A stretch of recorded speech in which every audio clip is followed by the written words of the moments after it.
Hello, and welcome to I Was Going to Call It Jared, the podcast for all of you who ask yourself, what you gonna do with all that junk inside your trunk? Well, I'm gonna get you Riz what rhymes with Riz? Nothing Riz? rhymes with Riz. That's the point. Well, I'm certainly gonna get you something for it. Merry Christmas! Yes, that's right. Merry Christmas to those of you who celebrated. Everyone else, well, I hope you ate well anyway. Heathens.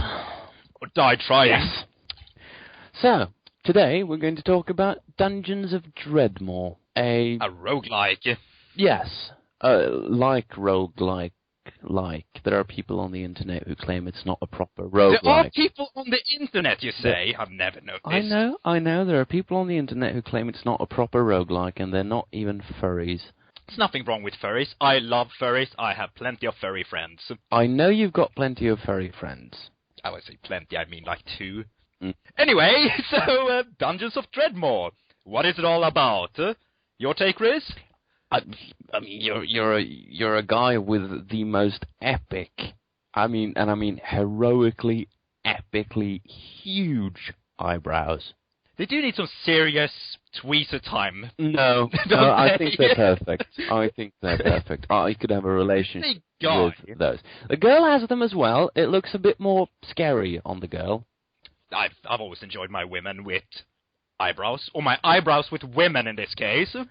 Yes, very much so. I do believe that it is a very gender-neutral game in that way, that it's not really about whether, boobs, ass, chest, abs, whatever. Doesn't matter. Eyebrows. And so huge. What are these eyebrows doing? Except for aggravating Peter with their foot or sword or blunt end of fireball. Well, they are trying to...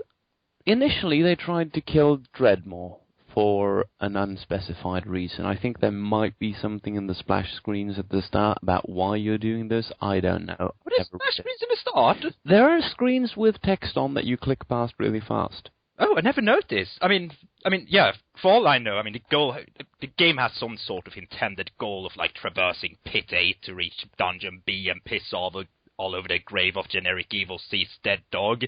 But, I never got that from, watching the splash screens. Are you talking about the intro or when you actually start the game? Because there's some text there. The game, yes. Yeah, there's some text there, yeah. Sorry, I thought you meant some intro before the game started. I've completely missed. I don't think there is. The game is massively free from logotypes made by NVIDIA, made for ATI, or, any of that stuff. It just starts up, and then you click Start, and you put it to the hardest difficulty level, and permadeath, and then you try, and in my case, fail to complete the game. And if any of you are here barking, I apologize for that. I can't really do anything about it right now. Having fun, are we? Not me, but the dogs are having a blast. Good times.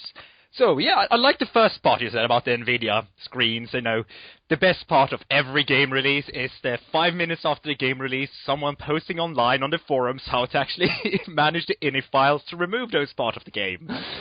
I do enjoy that part. I don't bother with that, to be perfectly honest. I tend to play my games in long stretches, so it doesn't even bother me much when they're unskippable, because I see them so rarely. Some people propagate saving energy. Do like Riz say, leave the game on forever. Yes, of course.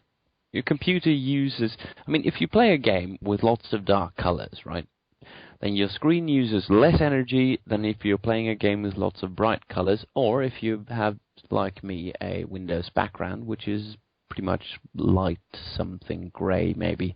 So playing a darkish game makes my computer use less energy, right?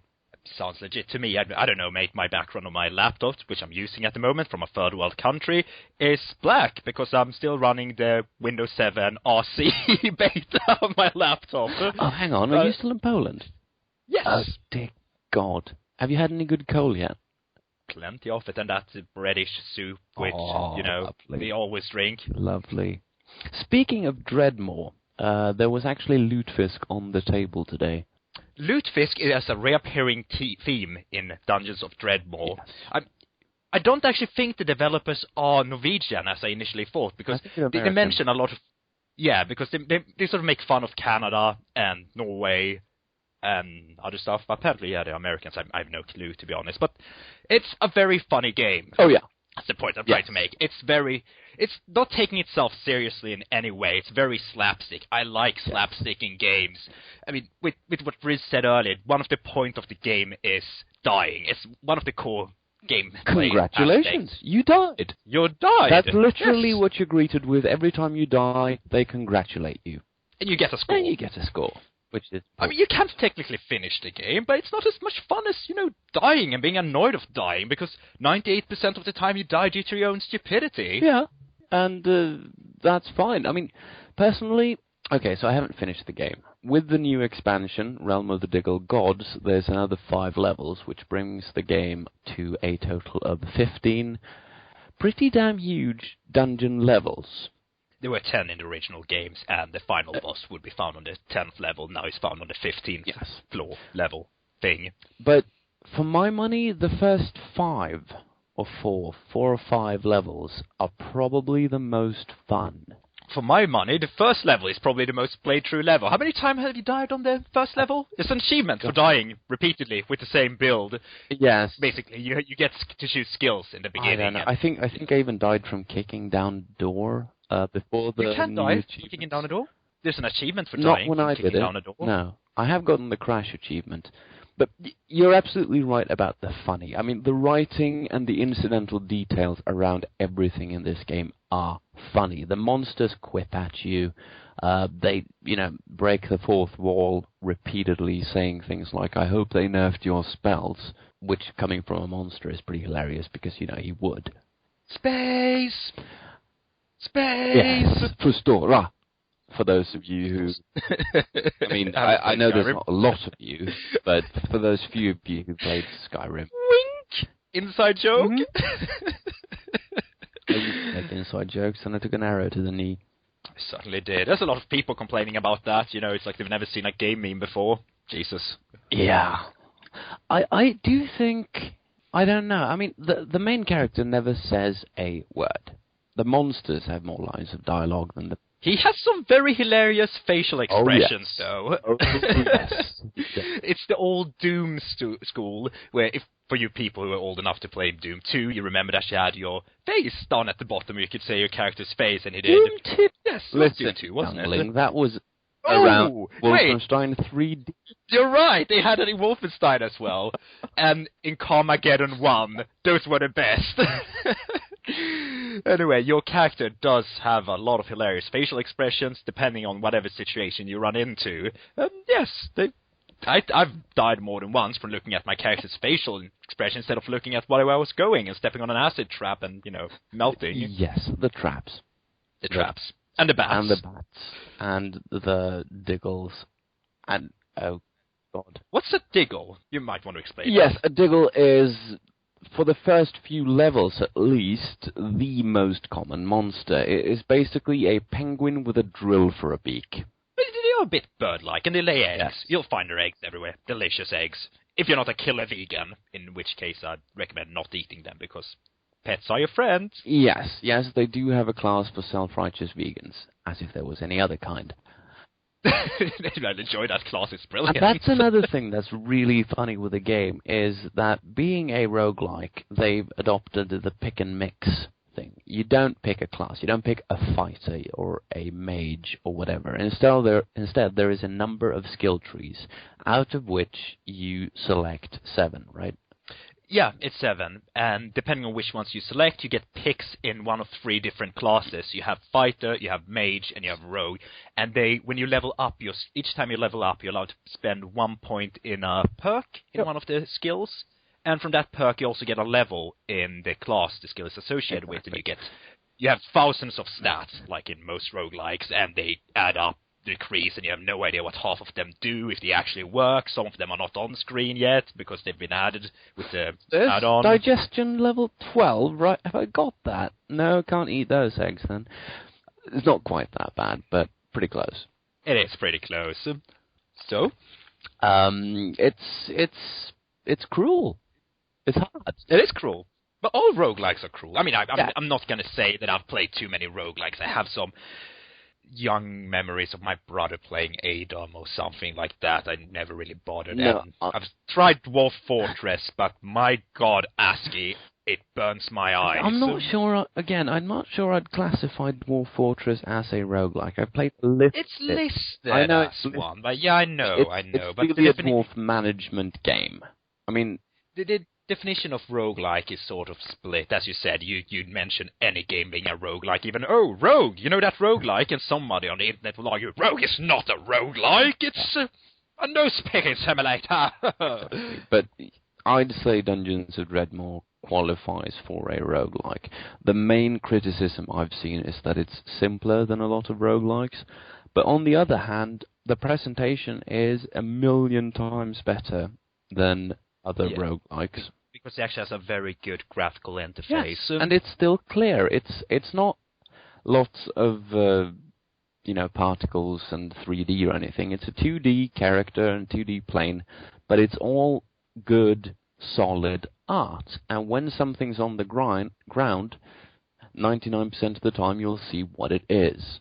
Until you walk on top of it, because it turned out it was a trap and you died. That's because you were in a hurry and you weren't stopping one step ahead in front of everything. Look, it's definitely not a very nice game for people who have an attention span of, say, 2 seconds. That's true. Like me. That's true. Then again, people with an attention span of about 2 seconds don't mind restarting right away. People like me, well, let's just say that I get constantly beaten down by Dreadmore, but then I wait a week or so and then I come back and try again. It really is that good. No, it's like, being in a loving relationship with a spouse that beats you, How many times he beats you, doesn't matter. You come back. You just come back for the abuse and the love and, I've spent so many hours of Dungeons & Dragons, it's ridiculous, and I love the game to bits. The thing is, it has... Okay, since you said that, comparison time, Dungeons of Dreadmore, how many hours played? You start, because I know I'm going to win this. 76 hours played. 146. Jesus. Yep. And let me tell you, it was at 80-something before the Realms of the Diggle God was released last week. Was it 2 weeks ago? Can't remember. Played it too much. The thing is, the levels are randomly generated each time you start the game, so even though you pretty much meet the same monsters at the same level and it throws the same sort of challenge at you, the items you'll find is random, the quests you'll find are random. Small stupid random quests you can find from shrines like find item A, kill monster B, and you get an item for it. But it will all be random, so each experience will be different. And since you can't pick and mix the skill classes, there's so many ways to play the game. You don't mind dying and just starting over with a new character. I mean, you don't even care whether your build is good or bad. I mean, some classes or some skills do work together rather nicely, while others just clash, but who cares? It's fun dying. It's right? Absolutely, and that's what I meant when I said that the first 5 or so levels for me are the most fun, because if I die in the first 5 or so levels, I simply assume that, alright, this build probably needs changing somewhere. Maybe I need to level it differently with the same build, or maybe I need to switch out one of the skills, and I like that. I like jiggering around with the skills and trying to figure out which ones to use and combine with each other for better synergy. My problem is only when I get farther down and it feels like, right, this build is solid. I'm on level 9 now and I'm kicking a bit of ass, and then I die and then feel like, And why did you die? Because I wasn't paying attention, or because the Diggle eggs had run out. I don't know. Good times. Not paying attention. I always pay attention. Then I die. What? Yes. Yes. But it's really for people who play roguelikes, I'd say it's not an amazing achievement. It's basically a slightly simpler roguelike that has nicer graphics. But for people like me, who can't stand the ASCII-style roguelikes or the very basic graphical roguelikes, this is an amazing achievement because they've brought the roguelike slightly simplified, a lot better looking, but no less brutal, cruel, or inventive than a normal roguelike to anyone. And, you know, just get it on Steam. It's not very expensive. It doesn't take very long to download, and it's lots and lots of fun. For that price, I think it's the most hours I've spent per pound on a Steam game, without doubt. Yeah. I think I bought the original for like £6 or something, and then the expansion, what was it, like £3? Something silly. It's like really, really cheap. Something. It's like, it's less than £10, less than about €10 for a game I've spent almost 150 hours with. Yeah. And it's not a game that's likely to run out. It's the kind of game, because of its limitations, it doesn't have a story, it doesn't have any, you know, voice acting, it doesn't have...